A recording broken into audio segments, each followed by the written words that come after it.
बिस्मिल्लाहिर्रहमानिर्रहीम। अस्सलाम वालेकुम। आज का जो हमारा टॉपिक है that is discovery of neutron. आपको ये पता है कि प्रोटॉन और इलेक्ट्रॉन डिस्कवर हो चुके थे 1886 तक और उनकी प्रॉपर्टीज़ भी फुली डिटर्मिन हो चुकी थी 1895 तक।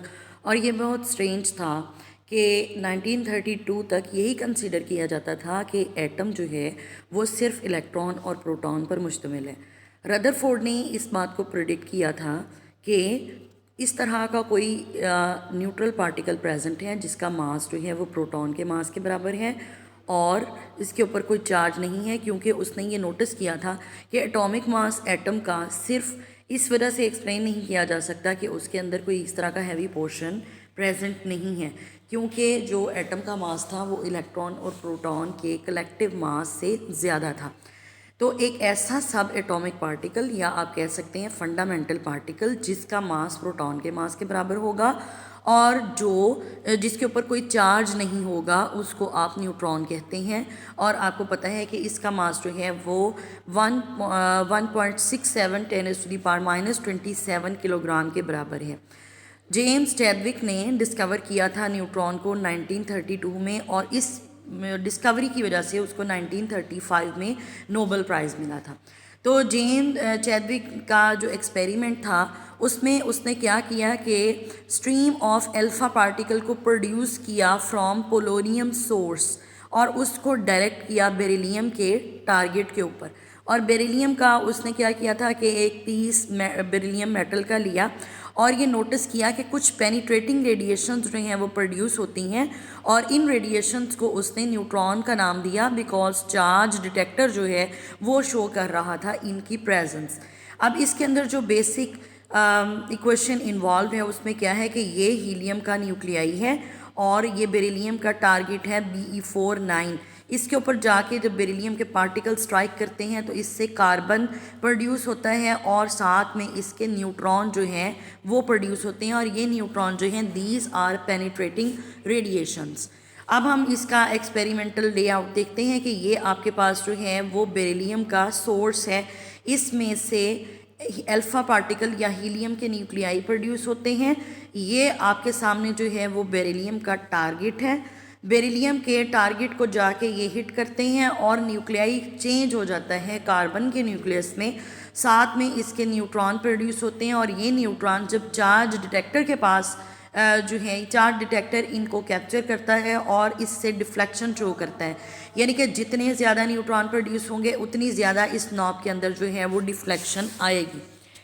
अब यहाँ से हम देखते ये हमारी जो है वो एक्सपेरिमेंटल डिटर्मिनेशन है। उसके बाद जो है हम इसकी प्रॉपर्टीज़ को देखेंगे।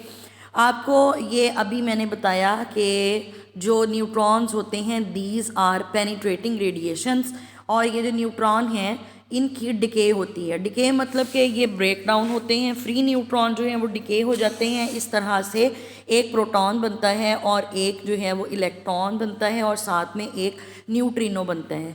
ये जो न्यूट्रिनो है 0 ये जो आपके सामने लिखा हुआ है it is basically massless and chargeless particle.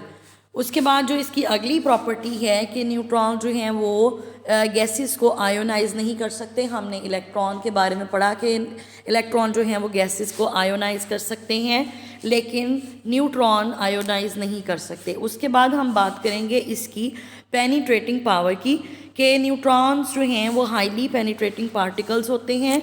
ये हाई स्पीड प्रोटॉन इजेक्ट करते हैं from paraffin, waxes, paper and cellulose, यानी कि इस तरह का मटेरियल अगर इनके साथ इन कांटेक्ट आता है तो वो उसको उसमें से जो हैं वो एक्सपेल कर देते हैं हाई स्पीड प्रोटॉन को। उसके बाद हमने एक बहुत इंपॉर्टेंट शॉर्ट क्वेश्चन है ये, what is the difference between slow and fast neutron. तो हम जो हैं वो स्लो और फास्ट न्यूट्रॉन को देखते हैं कि एक्चुअली इनमें क्या डिफरेंस होता है कि जब न्यूट्रॉन ट्रैवल करते हैं with the energy of 1.2 mega electron volt then they are called as fast neutron। लेकिन जब इन न्यूट्रॉन्स की एनर्जी बिलो होती है 1 इलेक्ट्रॉन वोल्ट से तो they are known as slow neutron और स्लो न्यूट्रॉन जो हैं वो यूजुअली एफिशिएंट होते हैं then fast one for the fission purpose. और आपको पता है कि दो तरह के रिएक्शंस होते हैं, एक फिजन रिएक्शन होते हैं और एक फ्यूजन रिएक्शन होते हैं। फिजन में क्या होता है कि ब्रेक डाउन होता है, यानी कि एक न्यूक्लियाई ब्रेक डाउन होता है और सेवरल न्यूक्लियाई में कन्वर्ट हो सकता है या छोटे न्यूक्लियाई में चेंज हो जाता है। लेकिन जो फ्यूजन रिएक्शन होते हैं उसके अंदर दो न्यूक्लियाई आपस में कंबाइन करते हैं और उनके कंबाइन करने से एक नया या बड़ा न्यूक्लियस जो है वो बन जाता है।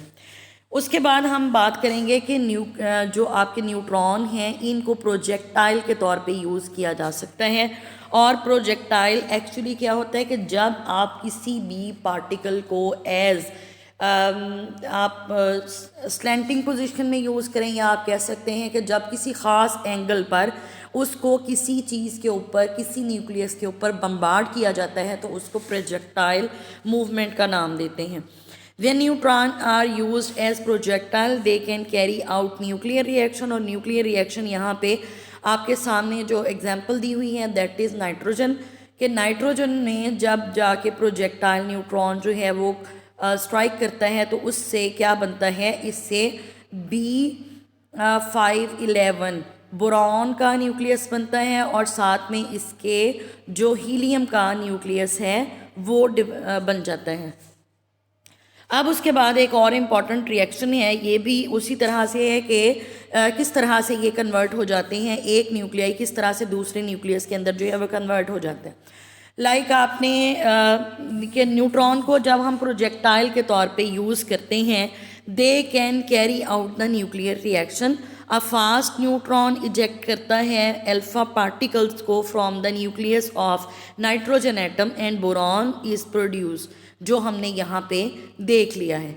जबकि अगर हम बात करेंगे ना स्लो न्यूट्रॉन की, जबकि अगर हम बात करते हैं स्लो न्यूट्रॉन की,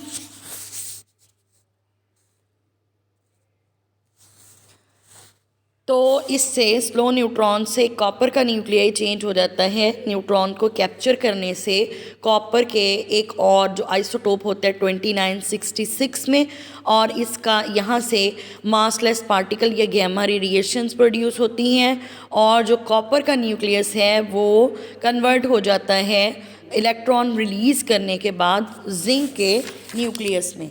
तो एक्चुअली जो न्यूट्रॉन हैं ये कैप्चर हो जाते हैं by the nucleus of copper 29 and it is converted into copper 2966। और ये जो रेडियो एक्टिव कॉपर होता है ना, एक्चुअली ये अब आगे जाके इलेक्ट्रॉन या बीटा पार्टिकल्स इनको कहते हैं, इसको इमिट करेगा और एटॉमिक नंबर जो है इसका इंक्रीज़ हो जाएगा बाय 1 यूनिट। अब इसके और यूजेस में इसके बायोलॉजिकल इफ़ेक्ट भी आते हैं, क्योंकि इनके इंटेंस बायोलॉजिकल इफ़ेक्ट की वजह से इनको कैंसर की ट्रीटमेंट के अंदर इस्तेमाल किया जाता है। और चार्ज और मास, न्यूट्रॉन का चार्ज जो है इसके ऊपर कोई नहीं होता, जबकि इसका मास जो है वो प्रोटॉन के मास के बराबर है। यहाँ पे हमने एक जो इम्पॉर्टेंट शॉर्ट क्वेश्चन देखा है वो डिफरेंस है between slow and fast one का, कि जो आपका स्लो न्यूट्रॉन होता है उसकी एनर्जी 1.1 इलेक्ट्रॉन वोल्ट से कम होती है, लेकिन अगर आप फास्ट की बात करें तो फास्ट जो न्यूट्रॉन होते हैं उनकी एनर्जी 1.2 मेगा इलेक्ट्रॉन वोल्ट के बराबर होती है। तो ये हमारा आज का लेक्चर था। इंशाल्लाह नेक्स्ट वन में हम डिस्कस करेंगे measurement of E/m value of electron या charge to mass value of electron. अल्लाह हाफिज़।